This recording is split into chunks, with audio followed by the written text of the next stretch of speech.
Hi, everybody. Welcome to Tuesday Talks. I'm Seema Kumar. I'm the CEO of Cure. And it's always a pleasure to host you all here in this fabulous rooftop in the heart of New York City here at Cure. You're about to meet a phenomenal woman who coined the phrase peer-to-peer healthcare. And I'm, eager and excited to find out more about it. And not only that, I think that what I've just learned from the conversation we just had is about, really about patient advocacy and the role of patient advocacy in the overall scheme of healthcare. Because too often we find that healthcare is sort of directed and controlled by the privileged few who are sitting in the ivory tower. And the benefits and the repercussions and all of that is actually experienced by patients who are the largest population, right? And so unlocking their voices, unlocking their advocacy is going to be really, really important, right? And my last thing, of course, I'm not following the script, no surprise, because it's really very near and dear to my heart because we've been talking about patient empowerment and making patients the CEOs of their own health. And so we should own our data, right? And we should have access to our data and, not just only the physicians or the healthcare system that has access to our data. So I just want to say that Susannah has just great accomplishments. She worked in the Obama administration as a CTO, health technology strategist, and she's got great resume, behind her, a lot of credibility. But the news peg is that she recently published her book called Rebel Health. It's called A Field Guide to the Patient-Led Revolution in Medical Care. And so welcome to Cure, Susannah. Thank you. So let's get to it. Tell me about Rebel Health. And, you've had this interesting career as an outspoken advocate for patients. And so what inspired you, first of all, to be an advocate for patients?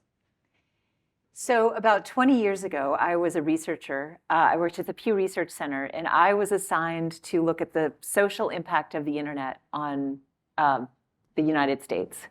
And I'm so honored to say Tom Ferguson was a mentor, and he said, if you're going to look at healthcare and the future of healthcare, you have to spend time in online patient communities, especially people living with rare disease and life-changing diagnoses, because he described them as the pioneers who are building the future of healthcare. Yeah.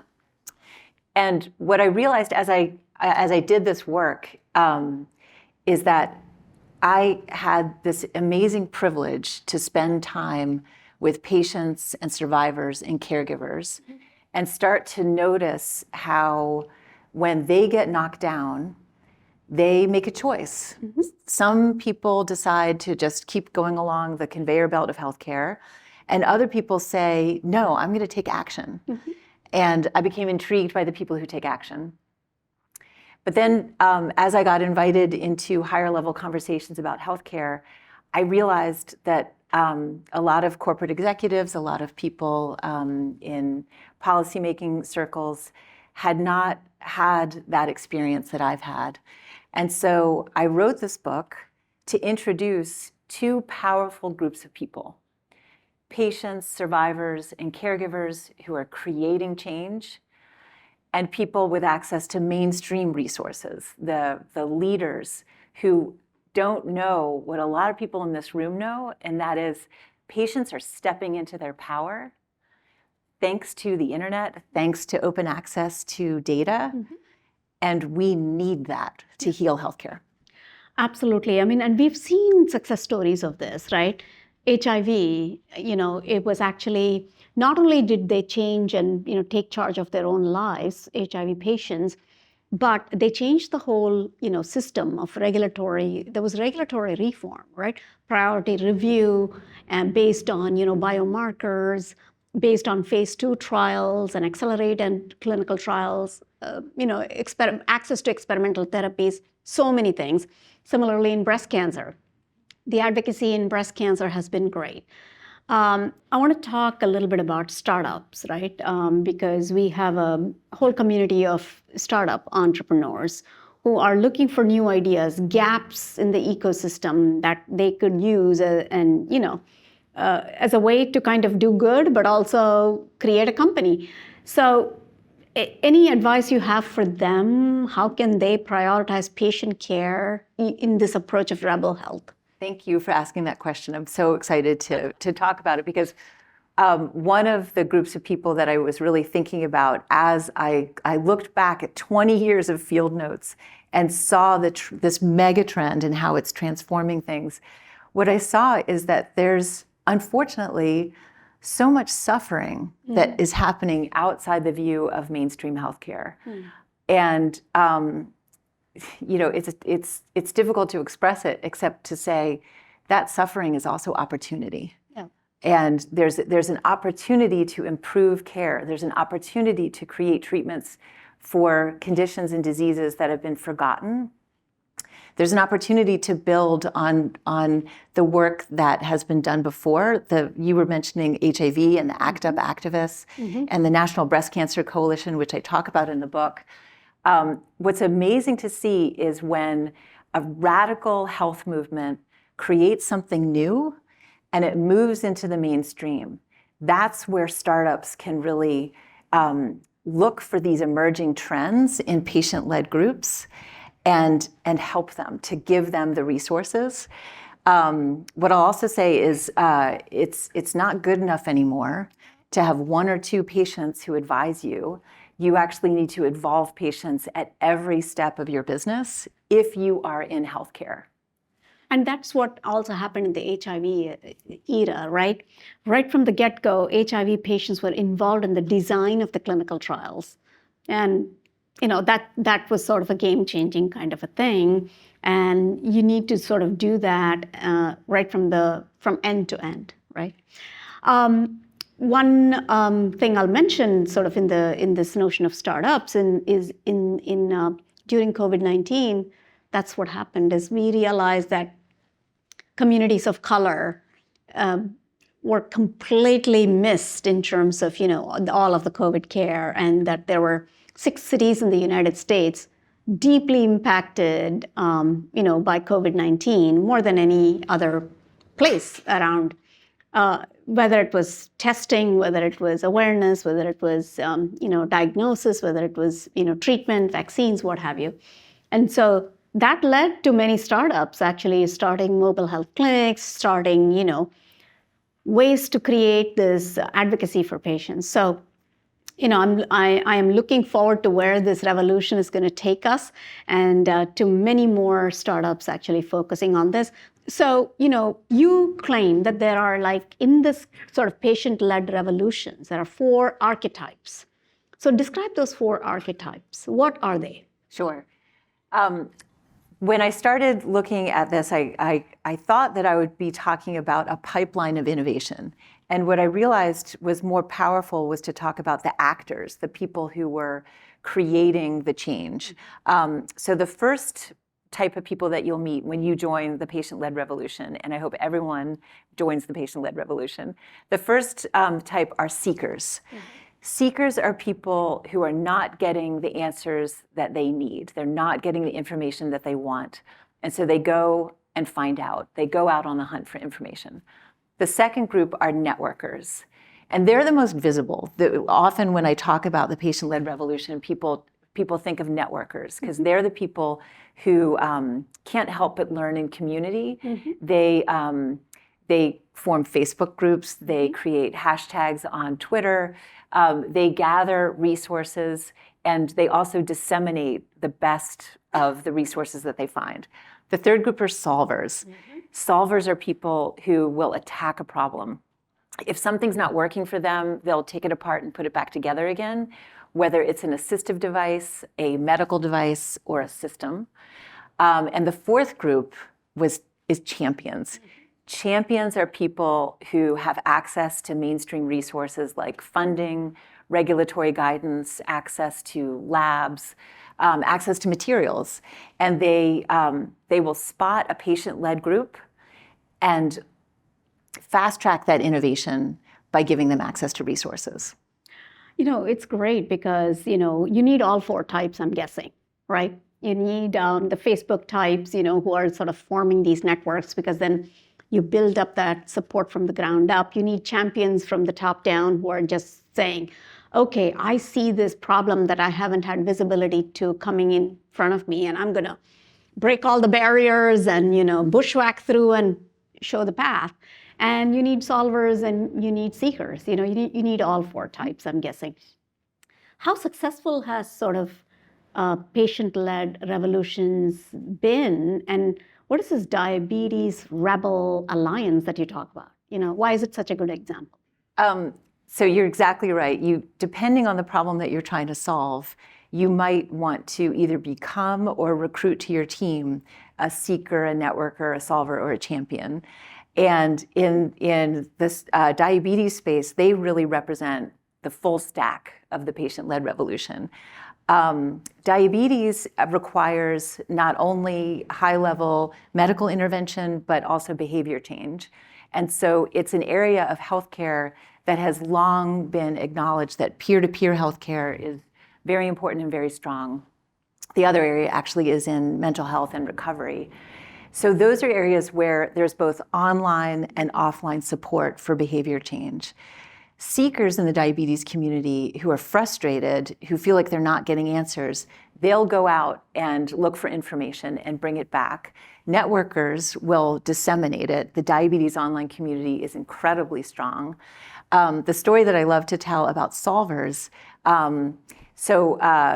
people in the room might know about if you have insulin-requiring diabetes, if you have type 1 diabetes. In the 90s, continuous glucose monitors came along with insulin pumps. Now, that's an incredible innovation because you don't have to do a finger stick and test to see where your blood sugar is. It literally is a continuous glucose monitor, so you know exactly where your blood sugar has been and where it's headed. Mm-hmm. This is really important for parents who are managing their children's type 1 diabetes. However, parents would still have to set alarms throughout the night. Every 2 hours, a parent would get up and stumble down the hallway and look at the screen of their kid's continuous glucose monitor because they didn't have access to the data. And until a dad named John Kostick hacked into his son's CGM, freed the data, and sent it to his Apple Watch. So he's a solver. Then, because there was this very strong network on Twitter, he shared how he did it on Twitter, and the networkers took over, and it spread worldwide. And all of a sudden, people all over the world started hacking into their own medical devices and freeing the data. Now, so that's seekers, solvers, and networkers working together. Now, that's only part of the solution because that's only people who are brave enough to hack into their own medical devices. What about the mainstream? That's when you actually really need the American Diabetes Association. You need Dexcom, you need Medtronic, you need the FDA. And so another type of solver is someone who understands how to go about the policymaking sphere. Yep. And Anna McAllister is a solver who was able to introduce the cowboys and rebels of diabetes to the FDA. And the champions at the FDA and the leaders in the corporate world said, actually, we see what you're talking about.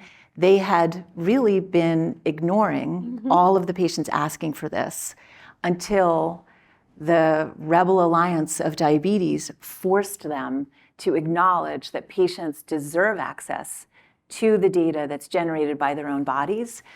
And what I hope is that everybody starts to get access to every aspect of their own health data. Right now, it's just diabetes. It should be everybody. There's a balancing act there, right? So, and I completely am on the same page. And in another roundtable dialogue session that we had held at some point, the physician's point of view was that nowadays people just go on Google, they self-diagnose, and then they show up in the office and they argue with their physician saying, no, what I have is this, and I want this medication pronto, you know?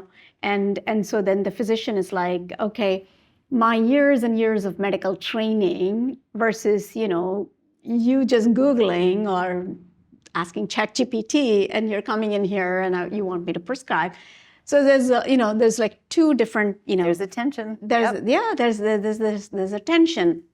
And so how do you create that access to data, the empowerment, the ability to self-advocate and to be an educated proponent for your own healthcare, but also balance that with somebody who has a lot of experience and potentially, so you could collaborate instead of being on opposite sides of the equation, right? Absolutely. So every story that I tell in the book is someone who is both pro-social and pro-science. So you'll see that there are people who take some chances, but it's always within the bounds of what's going to be safe. And that's really important, that people are not just going off and freelancing. However, the most important thing to do is acknowledge that Dr. Google is the de facto second opinion in the United States and probably all over the world. And that's actually an opportunity for us. And I'm actually excited about the role of artificial intelligence if we can not only feed it the published medical journals, but also all of the expertise that patients are creating. I think that we can democratize access to excellent information.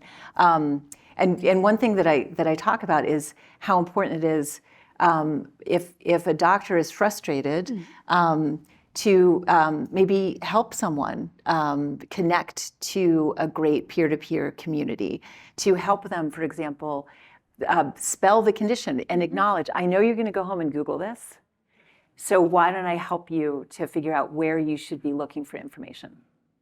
Yeah, because there's a sea of information out there. At the end of the day, you don't know, and the best part is you get conflicting information that says broccoli is good for you, or too much broccoli can be bad for you. I'm using a very silly example just to kind of so because you're hearing conflicting things. Or let's use red wine, because we're drinking red wine, right? Red wine is good for you one day, red wine is bad for you another day. So there's always conflicting information, and you want a educated second, third, first opinion of somebody who can kind of, everything has to be evidence-based. Even a doctor's advice has to be evidence-based. So do you have an example of where this kind of collaboration between Dr. Google and Dr. Smith, and we'll say she is Susannah Smith maybe, has worked well, where you've seen a collaboration that can work well? Absolutely. One of my favorite examples in the book is a man named Michael Katz, who was a cancer survivor who became very active in patient groups. And he had seen that for his type of cancer, multiple myeloma, there was a standard of care treatment that was really tough on people. Just these chemotherapies are poison, frankly, and he was always looking for ways to listen to patients and figure out how we can respond in clinical trials to the pain that people were expressing in patient networks.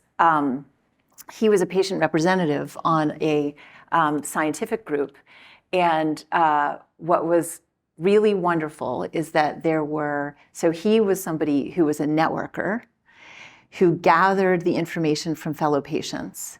He brought that to the scientific meetings that he attended, and the oncologists who were designing clinical trials listened to him. And they stepped into their power as champions, and they were actually able to reduce the level of a certain drug that made people very, very ill. And it showed that at the lower dose, the cancer fighting was just as strong, and the survival rate was higher because it was less poison into your system. So that's an example where a very networked patient was working with doctors who had the confidence to listen to a patient. Now, I'm going to ask Seema a question, and that is, I really see Cure as an example of a champion organization. And how does that fit? How do you work in the space so that you can shine a spotlight on a path towards a patient-led team having an impact? Yeah, so that's one of the things that we try to use is our voice and our own power of advocacy and championship to first of all to begin as a seeker, and by using interviews with a seeker to showcase what the problem is, and then we use our network from a networking approach to actually bring people together. And then we try to be a solver in some way, shape, or form to kind of behind the scenes try to convene things so people can connect with each other. And then, but truly we are a champion, you're right, because we try to champion causes. We try to kind of work through dialogue and convening between different sectors, different disciplines, between for-profit and non-for-profit.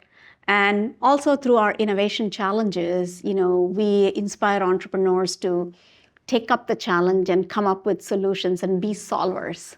So yeah, you're right. We play in all of those things, but we as an organization are probably champions. Yeah, right on the money. Yeah, right on the money. Well, thank you so much, Susannah, for being with us, because we want to leave some time for informal networking and all of that. And so the book is now on sale. We also have copies over there that people can buy. So I'm going to take one. I'm going to buy one, I should say, and read it. And I've read little excerpts, but I want to read it cover to cover. Thank you so much for all the work that you do. And come back again and talk to us, because we want to, we've just barely scratched the surface. We need to talk more about patient-led advocacy. Thank you very much. Thank you. Thank you all. Thanks for coming.